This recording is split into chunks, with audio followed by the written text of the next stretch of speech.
चुके हैं। आज हम लोग स्टार्ट करेंगे जंतु में पोषण। जंतु में पोषण माने जंतु किस प्रकार अपना पोषण करते हैं। पोषण का मतलब ऊर्जा प्राप्त करने की विधि, अर्थात जंतु किस प्रकार अपना ऊर्जा प्राप्त करेगा, वही चीज हम लोग इस चैप्टर में अभी हम लोग पढ़ेंगे। जंतु किस प्रकार अपना ऊर्जा प्राप्त करेगा, ठीक है।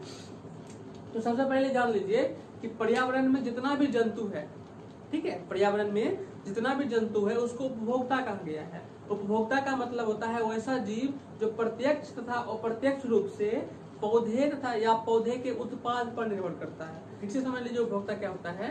वैसा जीव जो प्रत्यक्ष या अप्रत्यक्ष रूप से पेड़ पौधा या पेड़ पौधे के उत्पाद पर निर्भर करता है, उसे उपभोक्ता कहते हैं। तो पर्यावरण में जितना भी जंतु है सभी जंतु को उपभोक्ता कहते हैं, क्योंकि ये जितना भी जंतु है ये सभी जंतु प्रत्यक्ष या अप्रत्यक्ष रूप से पेड़ पौधे पर निर्भर करता है, ठीक है।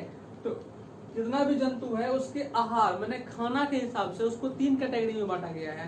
पहला कैटेगरी होता है शाकाहारी, दूसरा कैटेगरी होता है मांसाहारी, तीसरा कैटेगरी होता है सर्वाहारी। अब देखिए शाकाहारी क्या होता है, वैसा जंतु वैसा जीव जो पौधे के उत्पाद पर निर्भर करता है, वैसा जीव जो पौधे के उत्पाद पर निर्भर करता है, तो ये पौधे पर निर्भर करेगा। दूसरा वैसा जीव जो जंतु पर निर्भर करता है, माने जंतु को खाता है, उसे कहते हैं मांसाहारी। वैसा जीव जो पेड़ पौधा और जंतु दोनों किसी को भी खा सकता है, उसे कहते हैं सर्वाहारी। तो ये देखिए शाकाहारी पौधा, मांसाहारी जो जंतु पर निर्भर करेगा और सर्वाहारी जो दोनों करेगा। शाकाहारी में जैसे गाय आपका जो होता है शाकाहारी है, क्योंकि गाय केवल और केवल पेड़ पौधे को ही खाता है, इसके अलावा मतलब किसी दूसरे जीव को नहीं खाता है।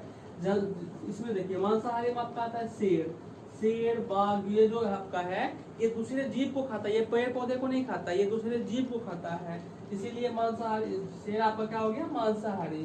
सर्वाहारी में देख लीजिए आपका मनुष्य क्या है सर्वाहारी, क्योंकि मनुष्य क्या है पेड़ पौधे के उत्पाद को भी खाता है और जंतु को भी खाता है, इसीलिए इसको कहा गया है सर्वाहारी। अब देखिए आपके बुक में एक चीज दिया है, स्पेशल करके दिया है मछली के बारे में। कुछ मछलियां ऐसे हैं जो शाकाहारी है, कुछ मछलियां ऐसे हैं मांसाहारी है, जो कुछ मछलियां ऐसे हैं सर्वाहारी है। ऐसा नहीं कि उस मछली को खाइएगा तो आप शाकाहारी बन जाइएगा, ऐसा नहीं। मछली उसमें से कुछ मछली को तो आप खाइएगा तो मांसाहारी होइएगा, लेकिन कुछ मछली ऐसे हैं जो केवल पेड़ पौधे को खाते हैं, तो वो मछली आपका शाकाहारी है।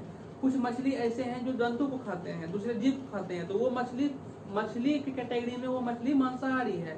और जो मतलब दोनों पेड़ पौधा और जीव जंतु दोनों खाता है वो सर्वाहारी है। जैसे आप देख लीजिए आपका रेहू और कतला एक ऐसा मछली है जो पेड़ पौधा का उत्पाद ही खाता है, तो इसीलिए रेहू और कतला को मछली है शाकाहारी, मछली है शाकाहारी। मांसाहारी में देखिए मांसाहारी में आपका होगा बुआरी और आपका होता है मांगुर। बुआरी और मांगुर ऐसा मछली है जो जल के अंदर जो दूसरा जीव होता है उसको खा जाते हैं। तीसरा आपका आता है सर्वाहारी। सर्वाहारी में आपका आता है सिंघी और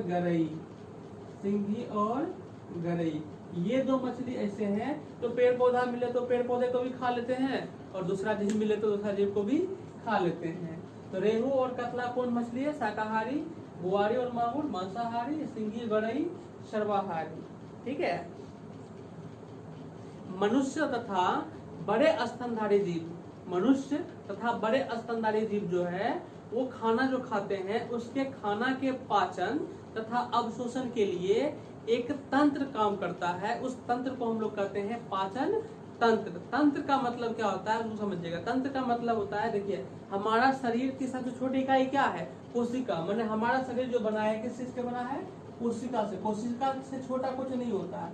हमारे शरीर का सबसे छोटा भाग कोशिका बहुत सारे कोशिका जब एक साथ मिलते हैं तो वो आपका सब देखिए आप देख सकते हैं सबसे छोटी चीज क्या है कोशिका, और कई सारे कोशिका जब एक साथ मिल जाते हैं तो वो आपका बनता है उत्तक, और कई सारे उत्तक जब एक साथ मिल जाते हैं उसको बोलते हैं अंग, और कई सारे अंग एक साथ मिलते हैं उसको बोलते हैं अंग तंत्र, और कई सारे अंग तंत्र एक साथ वर्क करते हैं तो हमारे शरीर का निर्माण होता है। तो शरीर के सबसे छोटा जीव क्या है कोशिका। और कई सारे कोशिका का जब एक ही काम होगा, ऐसा नहीं कि कुछ अधिक कोशिका को एक साथ मिला दीजिए तो वो तक बन जाएगा, नहीं, बहुत सारे कोशिका को एक साथ मिलाएंगे और उन सभी कोशिका का काम एक ही होना चाहिए, तो उसको कहेंगे हम लोग उत्तक। जैसे आपका हाथ है तो हाथ में जो कोशिका होगा वो अलग कोशिका होगा, आपका मुंह में जो कोशिका है वो अलग कोशिका होगा, आपके पेड़ में जो कोशिका है वो अलग कोशिका होगा, क्योंकि आपके हाथ का काम अलग है, पेड़ का काम अलग है और मुंह का काम अलग है। तो जब कई सारे कोशिका जिसका काम एक ही हो, एक ही जैसा कोशिका मिलता है तो बनता है उत्तक, और एक ही जैसा उत्तक मिलता है तो आपका बनता है अंग। जैसे ये हमारा हाथ एक अंग है, तो हाथ में जितना उत्तक होगा वो एक ही प्रकार का उत्तक होगा, तो वो आपका जब बहुत सारे उत्तक जो एक साथ मिल जाते हैं तो बनते हैं अंग। कई सारे अंग जब एक साथ मिल जाते हैं और उसका काम एक ही हो, कई सारे अंग एक साथ मिलते हैं और उसका काम एक ही हो, उसको बोलते हैं अंग तंत्र। अंग तंत्र में आपका आ जाएगा उस मतलब इसी को हम लोग बोलते हैं तंत्र या अंग तंत्र। जैसे पाचन तंत्र, श्वसन तंत्र, रक्त परिसंचरण तंत्र और तंत्रिका तंत्र।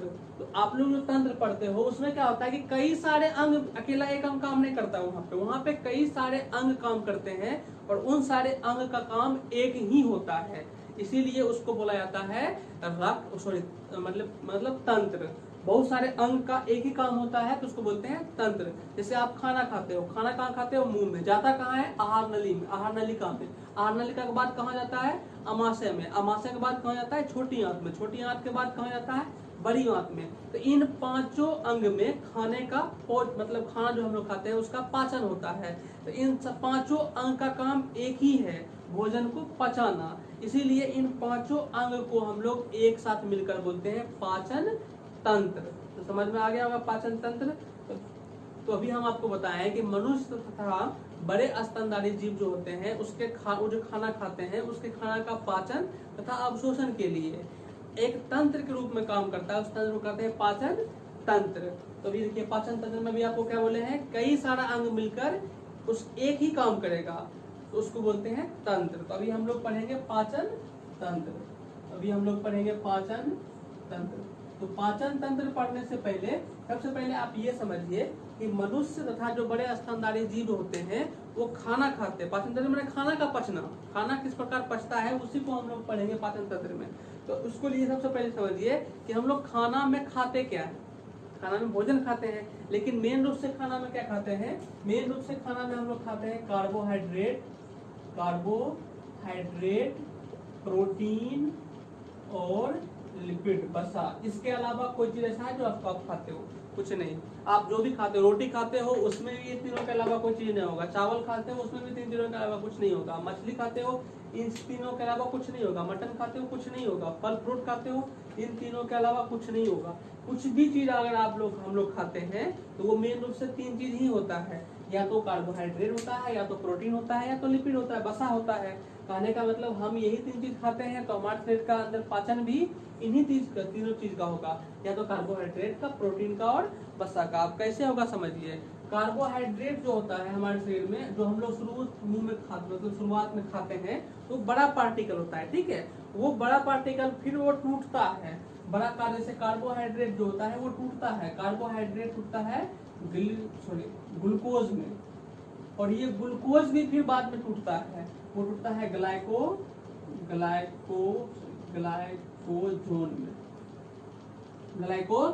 में। तो कार्बोहाइड्रेट जब लास्ट में ग्लाइकोजोन में बदल जाता है तब हम लोग कहते हैं कार्बोहाइड्रेट का पूर्ण पाचन हो गया। फिर प्रोटीन भी दो स्टेप में टूटता है। प्रोटीन सबसे पहले बदलता है पेप्टोन्स में, उसके बाद बदलता है एमिनो एसिड में। मैंने पहले पेप्टोन्स में बदलेगा, फिर वो एमिनो एसिड में, मैंने अमीनो अम्ल में बदलेगा। वसा जो आपका है, ये वसा लिपिड वसा जो आपका है, ये भी दो स्टेप में टूटता है। सबसे पहले आपका बोलता है फैटी एसिड मतलब बसीय अम्ल। सबसे पहले वो किस में टूटता है? बसीय अम्ल में। बसीय अम्ल के बाद लास्ट में टूटता है ग्लिसरॉल। इसमें ग्लिसरॉल में। तो कार्बोहाइड्रेट जब ग्लाइकोजन में बदल जाता है तो हम लोग कहते हैं कार्बोहाइड्रेट का पूर्ण पाचन हो गया। प्रोटीन जब एमिनो एसिड में बदल जाता है तो हम लोग कहते हैं प्रोटीन का पूर्ण पाचन हो गया। लिपिड वसा जब ग्लिसरॉल में बदल जाता है तो हम लोग कहते हैं वसा का पूर्ण पाचन हो गया। तो अभी जो हम लोग पाचन तंत्र पढ़ेंगे, पाचन तंत्र में खाना जो हम लोग के शरीर में पचेगा, तो खाना में हम लोग यही 3 चीज खाते हैं, यही 3 चीज पचेगा। ये 3 चीज पचने का मतलब ये है कि यही 3 चीज इन तीनों चीज में बदलेगा। तो ये तीनों चीज इन तीनों चीज में किस प्रकार बदलेगा, वही अभी हम लोग पढ़ेंगे, ठीक है। तो अभी देखिए कार्बोहाइड्रेट मतलब कार्बोहाइड्रेट, प्रोटीन और लिपिड, ये तीनों का हम लोग बड़ा पार्टिकल कहते हैं, बड़ा पार्टिकल खाते हैं। यही तीनों चीज को, बड़ा पार्टिकल को कौन चीज क्या करेगा, हमारे शरीर का अंग जो है उसको तोड़ेगा। तो वही तोड़ने के बाद छोटा छोटा चीज बनाएगा, छोटा छोटा बनाने के बाद उसको हमारे शरीर में उसका पाचन हो जाएगा। तो ये कार्बोहाइड्रेट, प्रोटीन और लिपिड, बस ये तीनों को जो तोड़ने का काम करता है ना हमारे शरीर में, जो तोड़ने का काम करता है वो करता है एंजाइम। वो कौन करता है, एंजाइम। अब एंजाइम आता कहाँ से है, एंजाइम उत्पन्न करता है, कौन उत्पन्न करता है, हमारे शरीर का अंग ही उत्पन्न करता है एंजाइम। जैसे आप खाना खाते हो मुंह में उत्पन्न होता है टाइलिन, मुंह में टाइलिन नामक एंजाइम पाया जाता है। लार में जो पाया जाता है वो टाइलिन नामक एंजाइम पाया जाता है। तो ये एंजाइम कौन उत्पन्न करता है, हमारे शरीर का अंग ही उत्पन्न करता है। अभी समझिएगा, पाचन में जो सहायक होता है वो 2 तरह से सहायक, मतलब पाचन जो हमारे शरीर में होता है उसमें 2 तरह से अंग सहायक करता है। एक अंग ऐसा होता है जिसमें कि भोजन जाता है, और एक अंग ऐसा होता है जिसमें भोजन तो नहीं जाता है लेकिन उससे एंजाइम निकलता है और उस एंजाइम की मदद से भोजन पचता है। तो दोनों को आप पहले फिगर के हिसाब से समझ लीजिए, फिगर किस पर। देखिए पाचन तंत्र 2 तरह से काम करता है। पहला होता है पाचन कराने वाली ग्रंथि, पाचन कराने वाली ग्रंथि। दूसरा आपका होता है आहार नाल। आहार नाल का मतलब होता है वह अंग जिसमें भोजन जाता है, और पाचन कराने वाले ग्रंथि का मतलब यह है कि वह अंग जिसमें भोजन नहीं जाता है लेकिन भोजन को पचाने के लिए एंजाइम स्रावित होता है। तो इसमें जो आपका होता है, इसमें आपका होता है पहला लार्य ग्रंथि। पहला कौन सा ग्रंथि है, लार्य ग्रंथि। दूसरा आपका है अमाशय ग्रंथि। कौन सा ग्रंथि, अमाशय ग्रंथि। तीसरा आपका जो है ये आपका है यकृत और अग्नाशय। यकृत और अग्नाशय जो है इसमें भोजन नहीं जाएगा, क्योंकि अभी आपको बोले हैं कि ये पाचन कराने वाली ग्रंथि है, इसमें भोजन नहीं जाएगा। लेकिन ये ग्रंथि ऐसा ग्रंथि है, इसके तीनों, इसमें ये मतलब इसमें तो मतलब भोजन नहीं जाएगा, लेकिन इन सभी चीज से एंजाइम निकलेगा और वो एंजाइम जो है भोजन को पचाने में हेल्प करेगा। सबसे पहले यहाँ पे आहार नाल आते हैं। आहार नाल में आपका सबसे पहले आपका आता है माउथ, मुंह। सबसे पहले भोजन कहा जाता है मुख में जाता है। नेक्स्ट मुख के बाद कहा जाता है यहाँ पे फूड पाइप, इसको बोलते हैं फूड पाइप, उसको बोलते हैं आहार नलिका। देखिए आहार नाल अलग है, आहार नाल माने वह अंग जिसमें भोजन जाता है। आहार नलिका आपका ये जो पाइप है यहाँ पे उसको बोलते हैं आहार नलिका। तीसरा आपका होता है यहाँ पे स्टोमाच। स्टोमाच मतलब होता है अमाशय। जब खाना खाते हो तो ये आहार फूड पाइप द्वारा डायरेक्ट खाया जाता है, अमाशय में जाता है। अमाशय के बाद खाना खाया जाता है स्मॉल इंटेस्टाइन में। स्मॉल इंटेस्टाइन का मतलब होता है छोटी आंत। उसके बाद खाना खाया जाता है लार्ज इंटेस्टाइन में, मतलब बड़ी आंत में। तो सबसे पहले खाना मुंह में जाता है, फिर फूड पाइप में, फिर स्टोमाच में, फिर स्मॉल इंटेस्टाइन में, फिर लार्ज इंटेस्टाइन में। तो ये सभी भी अंग है, और ये भी हमारा क्या है, अंग है। लेकिन इसके आगे देखिए क्या लिखा हुआ है, ग्रंथि। क्या लिखा हुआ है, ग्रंथि। क्या लिखा हुआ है, ग्रंथि। तो ये सभी क्या है, ग्रंथि है। तो सबसे पहले आप समझिए ग्रंथि क्या होता है। आप लोग पीछे पढ़े हुए ग्रंथि, नहीं पढ़े हैं तो समझिएगा बढ़िया से। ग्रंथि क्या होता है, ग्रंथि भी एक अंग ही है। ग्रंथि भी क्या है, एक अंग ही है, लेकिन अंग में स्पेशल अंग है। कहने का स्पेशल अंग का मतलब यह है कि वह अंग, फिर सुनिएगा, वह अंग जो केमिकल चीज प्रोड्यूस करे। क्या प्रोड्यूस करे, केमिकल, कोई केमिकल। वह अंग जो केमिकल प्रोड्यूस करे, केमिकल प्रोड्यूस करता है तो उस अंग को हम लोग क्या कहते हैं, ग्रंथि। केमिकल माने क्या, केमिकल में 3 चीज आता है। एक होता है जूस, एक क्या होता है, जूस। दूसरा क्या होता है, एंजाइम। तीसरा होता है आपका हार्मोन। ठीक है, ये 3 चीज को बोलते हैं केमिकल। हमारे शरीर में कितने केमिकल, 3 केमिकल काम करता है, निकलता है, जूस, एंजाइम और हार्मोन। तो वह अंग जो या तो जूस निकाले, या तो एंजाइम निकाले, या तो हार्मोन निकाले, इन तीनों में से कुछ भी अगर निकाल रहा है तो उसी अंग को हम लोग कहते हैं ग्रंथि। अगर हम यहाँ पे लिखें मुंह, मुंह भी हमारा एक अंग है, मुंह को हम लोग ग्रंथि नहीं बोलते। क्यों नहीं बोलते? क्योंकि मुंह से ना तो आपका जूस निकलता है, ना तो एंजाइम निकलता है, ना तो हार्मोन निकलता है। आपका हाथ, हाथ को ग्रंथि नहीं बोलते हैं। क्यों नहीं बोलते? क्योंकि हाथ से ना तो जूस निकलता है, ना तो एंजाइम निकलता है, ना तो हार्मोन निकलता है। लेकिन यहाँ पे देखिए लाड़े ग्रंथि, लाड़िए के आगे में ग्रंथि लगा हुआ है। क्यों लगा हुआ है? क्योंकि लाड़ से आपका एंजाइम निकलता है जो मुंह में होता है, जिसको हम लोग कहते हैं टाइलिन। लाड़े ग्रंथि में आप लोग क्या पढ़ेंगे, आगे पढ़ेंगे टाइलिन। ठीक है, तो यहाँ पे जितना भी चीज लिखा हुआ है, इससे आपका कोई भी ये केमिकल चीज उत्पन्न नहीं होता है। केमिकल चीज इससे उत्पन्न होगा। तो वह अंग जिससे केमिकल प्रोड्यूस होता है, केमिकल उत्पन्न होता है, उसी अंग को हम लोग ग्रंथि कहते हैं। ठीक है, और केमिकल में क्या क्या चीज आता है? जूस, एंजाइम और हार्मोन। अब समझिए आगे, ग्रंथि के अलावा ग्रंथि दो प्रकार के होते हैं। ग्रंथि कितने प्रकार के होते हैं? दो प्रकार के होते हैं। ग्रंथि दो प्रकार के होते हैं। एक होता है अंतःस्रावी ग्रंथि, आप लोग कभी पढ़े होंगे, अंतःस्रावी ग्रंथि। दूसरा आपका होता है बाह्य स्रावी ग्रंथि। एक अंतःस्रावी ग्रंथि, एक बाह्य स्रावी ग्रंथि। ग्रंथि समझ गए, वह अंग जो केमिकल प्रोड्यूस करता है उसे ग्रंथि कहते हैं। और ग्रंथि दो प्रकार के, एक अंतःस्रावी, एक बाह्य स्रावी। अगर कोई भी अंग जूस उत्पन्न करे, क्या उत्पन्न करे? जूस, तो उसको बोलेंगे बाह्य स्रावी ग्रंथि। ठीक है, या फिर अगर कोई अंग एंजाइम भी उत्पन्न करता है, फिर भी उसको हम लोग कहते हैं बाह्य स्रावी ग्रंथि। लेकिन अगर कोई अंग हार्मोन उत्पन्न करता है, उसको हम लोग बोलते हैं अंतःस्रावी ग्रंथि। तो जो हार्मोन, जैसे हमारे शरीर में एक ग्रंथि है पीयूष ग्रंथि, पीयूष ग्रंथि हार्मोन उत्पन्न करता है। जैसे कुछ भी मतलब आपके शरीर का हार्मोन, मतलब जो आपके शरीर का वृद्धि, विकास, प्रजनन में हेल्प करता है, उसको हम लोग कहते हैं हार्मोन। तो हार्मोन किसी भी चीज की प्रक्रिया को बढ़ा, जैसे कोई आदमी बड़ा होता है, लंबा होता है, छोटा होता है, किसके वजह से? हार्मोन की वजह से। कोई आदमी का शरीर में मूंछ निकलता है, किसके वजह से? हार्मोन की वजह से। उसकी जो हार्मोन होता है, हार्मोन किससे निकलता है? अंतःस्रावी ग्रंथि से।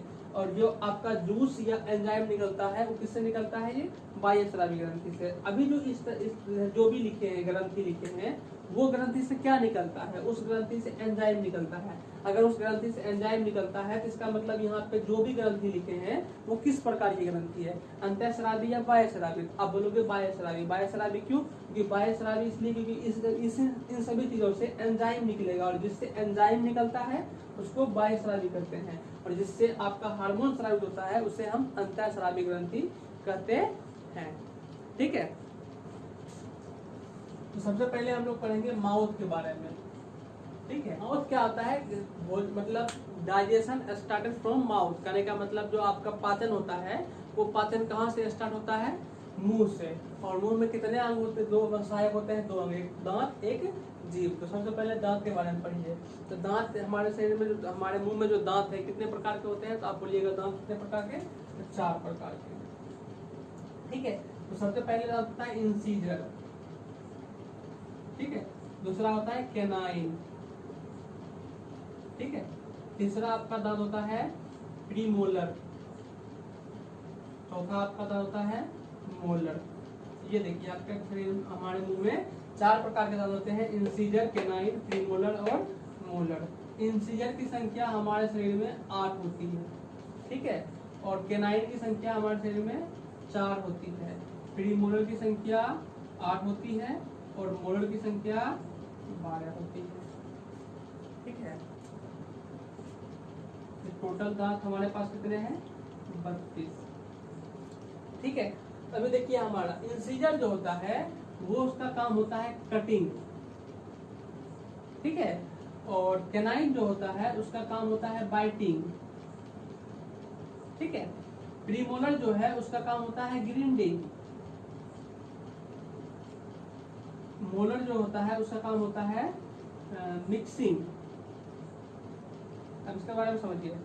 इंसीजर जो उसका काम होता है कटिंग। इंसीजर क्या होता है? आपके शरीर के, अब आप जब भी हंसते हो, ठीक है, आप जब भी हंसते हो तो हंसने वक्त जितना दांत आपका दिखता है ना, उस दांत को हम लोग कहते हैं इंसीजर। तो जब भी हम लोग हंसते हैं तो ऊपर का आपका 2 दांत और नीचे का आपका ऊपर का 4 दांत और नीचे का 4 दांत, ऊपर का 4 दांत और नीचे का 4 दांत। आपका देखिए दांत में एक दांत इस प्रकार का दांत होगा, काटने वाला मतलब चुभाने वाला दांत। इन दोनों दांत के बीच में 4 दांत ऊपर होगा और 4 दांत इन दोनों के बीच में नीचे होगा।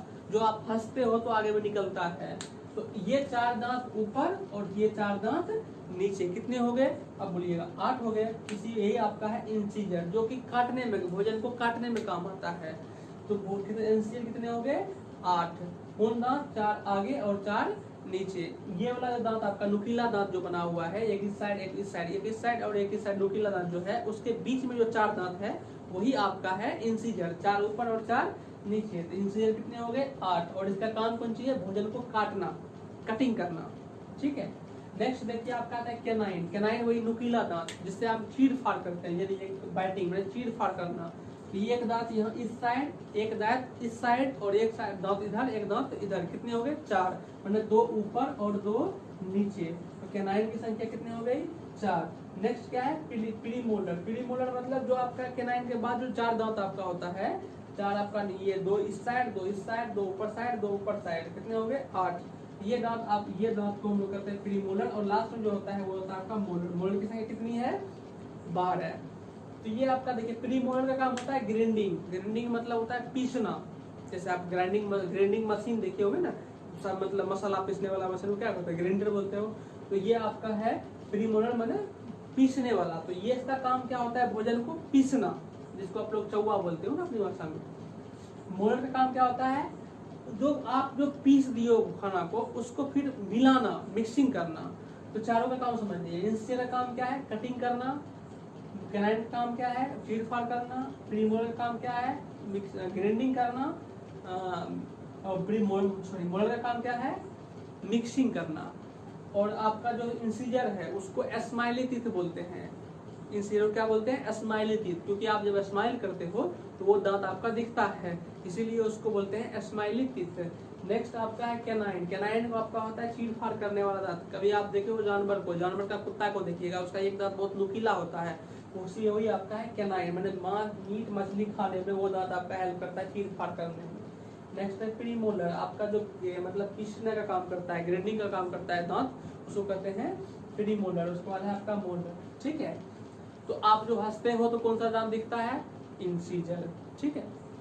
नेक्स्ट आगे एक क्वेश्चन आता है, हाथी का दांत आप लोग देखे होंगे। हाथी का दांत जो आगे में निकला हुआ रहता है वो किस प्रकार का दांत होता है? तो हाथी का जो दांत आपका निकला हुआ रहता है वो आपका इंसीजर है। ठीक है, क्योंकि उसका काम चीड़ फाड़ करना नहीं है, उसका मांस खाना नहीं है, उसका काम है तो उसको वो कौन सा दांत है? इंसीजर है। नेक्स्ट कुत्ते का जो दांत होता है, जो मीट में मतलब उसको खाने में मतलब मांस खाने में हेल्प करता है, वो चीड़ फाड़ करने वाला दांत, वो कौन सा दांत होता है? वो आपका होता है कैनाइन। ठीक है।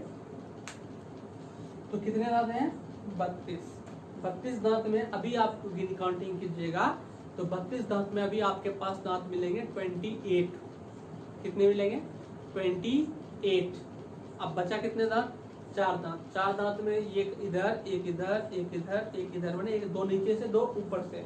ये 4 दांत को हम लोग अभी आपके पास है नहीं, हो सकता है किसी को होगा भी नहीं है, किसी को हो जाएगा। तो वो जो 4 दांत आपका है, अभी देखिए टोटल दांत होते हैं 32, लेकिन आपके पास है कितने दांत? 28। बचा कितने दांत? 4 दांत। ये 4 दांत कब आएगा? ये 4 दांत को हम लोग बोलते हैं विजडम टीथ। क्या बोलते हैं? विजडम टीथ, जिसको अपनी भाषा में हम लोग बोलते हैं अकल चौवा।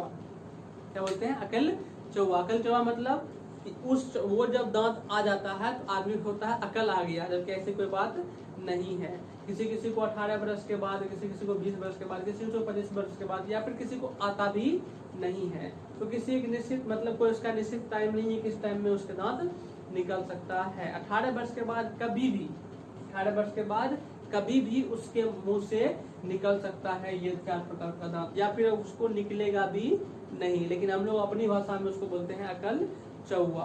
और ये जो दांत होते हैं, ये दांत का कोई काम नहीं है, ये दांत का कोई काम नहीं है, इसीलिए इस दांत को भी अवशेषी अंग बोलते हैं। अवशेषी मतलब अंग मतलब ऐसा अंग जो हमारे शरीर में तो है लेकिन उसका कोई वर्क नहीं। जैसे हमारा नाखून है, नाखून कौन सा अंग है? अवशेषी अंग। ये कान का पिन्ना है, ये कौन सा अंग है? अवशेषी अंग है। ठीक है, तो इसी प्रकार ये आपका 4 दांत जो विजडम टीथ है, ये भी आपका कौन सा दांत है? ये आपका है अवशेषी अंग। ठीक है, कौन सा अंग है? अवशेषी अंग। और ये 4 दांत जो आपका है ये किस प्रकार का, छोड़िए, और ये 4 जो विजडम टीथ आपका अकल जवा जो है ये किस प्रकार का दांत है? ये आपका है मोलर। कौन सा है? मोलर। तो आपका जो, सॉरी ये देखिए, हाथी का दांत जो होता है कौन सा होता है? इंसिजर। कुत्ते का मांस खाने वाला दांत कैनाइन। और ग्रिंडिंग पीसने वाला दांत प्रीमोलर। और अकल चौवा जो होता है वो कौन सा होता है? मोलर। ठीक है, अब नेक्स्ट समझिए। अभी आप समझिएगा, एक होता है milk teeth. Milk teeth, milk teeth सबको होता है, जितने भी आदमी हो गए सबको मिल्क टीथ होता है। सबसे पहले जो दांत आता है वो मिल्क टीथ ही आता है, मतलब दूध का दांत। ये मिल्क टीथ जो होता है वो सबसे पहले जो होता है, सॉरी, ये मिल्क टीथ जो होता है इसकी संख्या कितनी है? इसकी संख्या है 20, 20। इसकी संख्या कितनी है? 20। तो मिल्क टीथ की संख्या कितनी है? 20। जिसमें कौन कौन आता है? इस 20 में मिल्क टीथ की संख्या 20, इसमें कुछ क्या कहा जाएगा? 8 दांत आपका आएगा इंसीजर। इंसीजर टोटल का टोटल टूटेगा फिर दोबारा आएगा, तो जो पहले आएगा इंसीजर 8 वो आपका क्या हो जाएगा? Milk teeth. नेक्स्ट क्या है? कैनाइन। ये आपका कैनाइन भी चारों का चारों आएगा, बच्चा में भी कैनाइन आएगा, वो टूटेगा फिर दोबारा आएगा। नेक्स्ट क्या है? नेक्स्ट जो आपका है देखिए प्रीमोलर जो है, प्रीमोलर दोबारा नहीं आता है, प्रीमोलर मिल्क टीथ में नहीं आता है। और नेक्स्ट आपका जो 8 दांत है ये आपका है मोलर। ठीक है, तो प्रीमोलर मिल्क टीथ में नहीं आता है। तो अगर आपको बोलेगा निम्नलिखित में से कौन मिल्क टीथ नहीं है, 4 ऑप्शन दे देगा, इंसिजर, कैनाइन, प्रीमोलर और मोलर, तो आपका आंसर हो जाएगा प्रीमोलर। प्रीमोलर जो है मिल्क टीथ नहीं होता है। मोलर कितने हैं? होते हैं 12, लेकिन ये आते कितने हैं? 8। और लास्ट में कितने आते हैं? 4, जो किसी किसी को आते हैं भी, किसी किसी को नहीं भी आते हैं। तो 8 दांत इंसिजर जो है वो आना है, टूटना है, फिर आना है। कैनाइन 4 दांत आना है, टूटना है, फिर आना है। प्रीमोलर एक के बार आना है, वो दोबारा नहीं आया क्योंकि वो मिल्क टीथ नहीं होता है। मोलर 8 आना है, टूटना है, फिर 8 आना है, और फिर एक बार और 4 आना है। वो 4 पहले नहीं आता है, वो लास्ट में आता है। तो अगर आपको क्वेश्चन ये पूछे कि प्रीमोलर की दांत की संख्या कितनी होती है, तो प्रीमोलर की संख्या कितनी होते हैं? 12। सॉरी ये पूछेगा मोलर की संख्या। मोलर की संख्या कितने होते हैं? 12। और कितने मोलर दांत ऐसे हैं जो दोबारा आते हैं? तो दोबारा मोलर दांत कितने आते हैं? 8। ठीक है, 12 है लेकिन 8 ही आता है। और ये 4 जो विजडम टीथ है वो एक ही बार आते हैं, वो 18 वर्ष पार होने के बाद। किसी को जल्दी आते हैं, किसी को देर से आते हैं। जब वो आते हैं तो आदमी को बुखार उखार सब कुछ आ जाता है, क्योंकि आपके मांस को फाड़ते हुए छीलते हुए निकलेगा, तो दर्द तो करेगा ना। नेक्स्ट समझिएगा।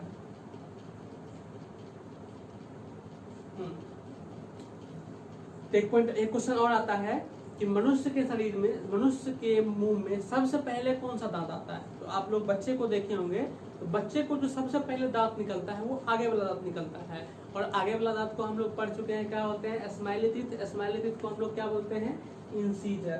तो इंसीजर टीथ जो होता है कम्स फर्स्ट, माना इंसीजर टीथ जो होता है सबसे पहले आते हैं। और लास्ट में कौन सा दांत आता है? अभी आपको बोले हैं जब सब टूट जाता है, सबका काम खत्म हो जाता है, तब इधर से 4 दांत और दुख लेके आता है, और यही 4 दांत जो होता है वो लास्ट में आता है।